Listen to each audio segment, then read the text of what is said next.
All right, I'm here with none other than my longtime close personal friend, the king of pop culture himself, Gary Sohmers. What's going on, Gary? Aloha, TC. Aloha yourself. Now, I've known you for about 30 years. You were one of the very first collectible/Comic-Con shows I ever went to that you were the promoter of. And you've always said aloha. What's the gimmick with you in the Hawaiian shirts and aloha? You from Honolulu? I wish. I couldn't afford it, but it was nice to be there 1 week.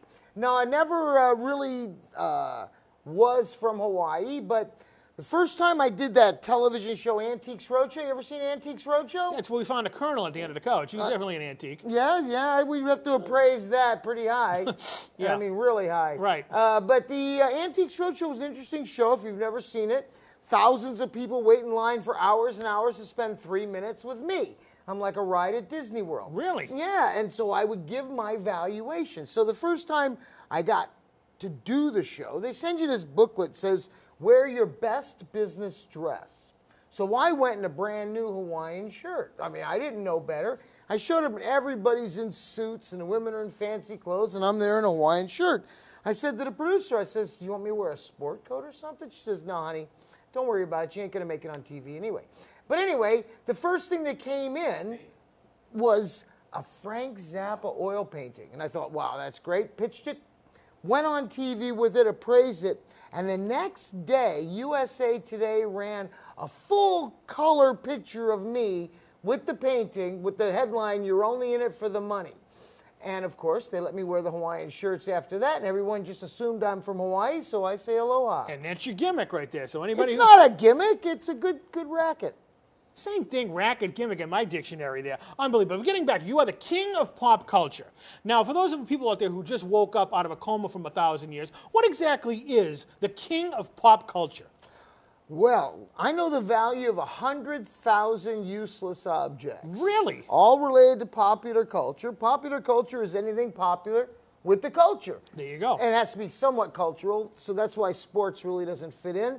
But anyway, when I was on radio back in the 80s with a radio show with a guy named David Brudnoy on WBZ. The late, great David Brudnoy. The late, great David Brudnoy. He would have me on and I would do psychic appraisals. Psychic appraisals? Yeah, it was amazing because people would call in and I could tell them what their stuff's worth without even seeing it. So you're like the Dionne Warwick for yard sales. Could be, but I don't even know who Dionne Warwick is as related to yard. The Psychic Friends Network. No, Dionne Warwick's a singer. I know, but she also, after she gave up the singing career, she did the Psychic Friends Network. I did not know that. Well, see, I know more about pop culture, or maybe poop culture. You're a psychic. Thank you very much. But anyway, the reality became is I did this psychic appraisal thing, and that was right when Michael Jackson called himself the king of pop. Mm-hmm. So Brudnoy said, I must be the king of pop I thought culture. Ron Jeremy was the king of pop. No, that's popping. Oh, okay. He Sorry. Was the king I was of mistaken. Popping. Yes. But no, Brudnoy named me the king of pop culture because I could know the value of all that useless stuff. Now, what is the most valuable piece of junk you've ever evaluated? Evaluated or handled? Handled. Well, anything. I mean, I've handled a lot of really fun stuff. I actually handled and sold the original documents for Elvis Presley buying Graceland. Really? Why would I lie to you? How long you know me? I've known you for 30 years. There you go. I wouldn't lie to you. And how much was Graceland at that time? Graceland? Oh, he bought it for really cheap. Probably $30,000 or $40,000. But the documents were so unusual. It was the actual purchase and sale agreement for Graceland and for his first house that he bought for his mom and for his Old Gladys. Yeah, it was just amazing to see these documents. I'm like, well, this guy walked up to me in an appraisal event with these documents. And I'm looking at these going, you can't own these. Where did you get these? He says, those are the law firm's copies. I says, well, you can't sell those. He says, oh, no, I can sell them. They were given to me. I says, yeah, well, you'd have to give me some proof of that. The next day, the guy came in with the federal judge, who actually was the guy whose name was signed on those things. He says, I give him permission to sell them. And it sold for $50,000. $50,000 for a deed to Graceland. What about the actual toilet he died on? How much would you get for that? Oh, I don't know if the throne's worth a lot, but I think it still sits in Graceland. Well, unlike him. Unbelievable. Now, if Gary down here promotes some fantastic shows, like I said, 30 years ago, I went to one of your biggest shows of all time. We had the Lost in Space cast reunion right after Guy Williams passed away. unfortunately, timing and everything. But everybody else was there, and I remember vividly Zachary, what was his name there? Dr. Smith was arguing with the guy who was doing the robot voice. Was it Bob May? Yeah. No, the voice was Dick Tufeld. Okay, but Bob May was the guy in Bob the May suit. was in it. And yes. he just like hammed it up for the entire audience down there. And you had to have 10,000 people at that show. It was the biggest event like that at the time ever. What we did is we put on a collectibles extravaganza, just like we currently do. And for a year, my friend Kevin Burns and I spent trying to get Guy Williams and the whole cast together. And during that year, Guy passed away. Right. So the rest of the cast said, well, we got to get together. So we had them all. We had 10 cast members all there, autographed for all 10 cast members at the time. $40. You can't even get into the door at a convention now for $40. Which My is show you can. Which was something I wanted to mention. And I go to all these collectible shows all up and down the East Coast. You waste a lot of money on I do waste admissions. a lot of money, but I have fun at these things. But your show, you've been doing it the longest, you know, feather in your hat, and you charge to get in at $10 to $15 just to get in the door, where everybody else is Only. charging $40 to $50 to get in. And that's unbelievable. Now, all your shows, if you have you want to go to your website, which is New England Comic Cons. No. Any Comic Cons. Northeast. It's on the screen right now. It's Northeast Comic Cons. NE is Northeast. Right. The Northeast Collectibles Extravaganza started in the 20th century, and that's why we're all 20th century guys. Really? Well, he could be 19th century down there, Colonel, with all the dust that's thrown on you. I'll tell you something. Okay.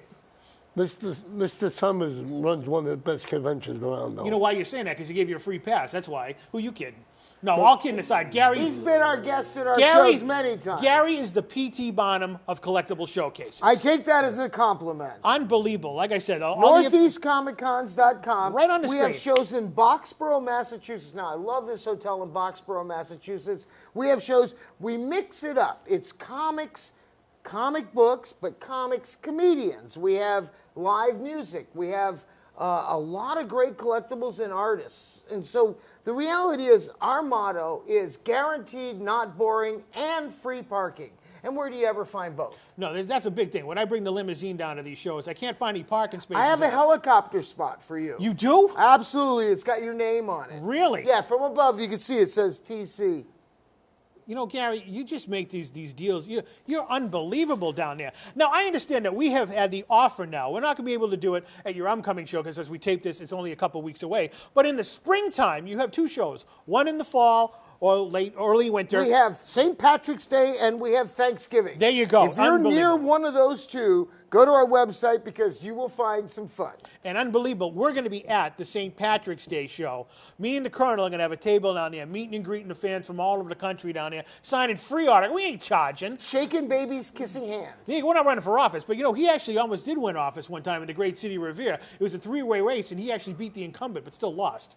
That's not bad. It is not bad. I can't wait to come to the show. St. Patrick's Day. You never know. We'll have a little some Guinness on the table for the kids and whatnot. There you go. Sharing is good. Unbelievable. You know? They make Guinness diapers now. Do they? They might. Who knows? They make Alec Guinness. You can sell it at the collectible show. There you go. There you go. There's a value in almost anything. Now, can you give us a little 411? Do you have any idea who's going to be at the big spring show of 2019? Yes, famous people and people you've never heard of. At the same time in the same place. I do know that our Thanksgiving show, it's happening this year. We have the wonderful Billy West, the voice of the man of a million voices. Ren and Stimpy. Ren and Stimpy, Futurama, the Red M&M, all the characters in Space Jam. Unbelievable. So he actually had to do all those characters in Space Jam when, what's his name, died, you know? Ooh, that was tough. Well, it was good for him. Well, it was good for him, but he didn't get credit for it. But anyway. We're giving him credit now. We're giving him credit. Billy. Unbelievable. And so always look to Northeast Comic Cons for a guaranteed not boring experience that involves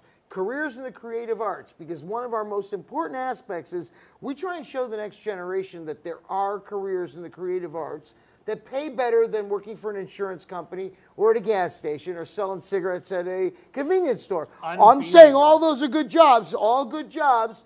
But and they're all welcome to your shows. And they're all welcome to come to our shows. Well, Gary, it's been unbelievable. It's been 30 years since I've known you. It's been very believable. And now you've been on the show, and can't wait to have you back on the program. The one and the only, check out his website. It's on the screen now. Gary Sohmers! Thank you guys.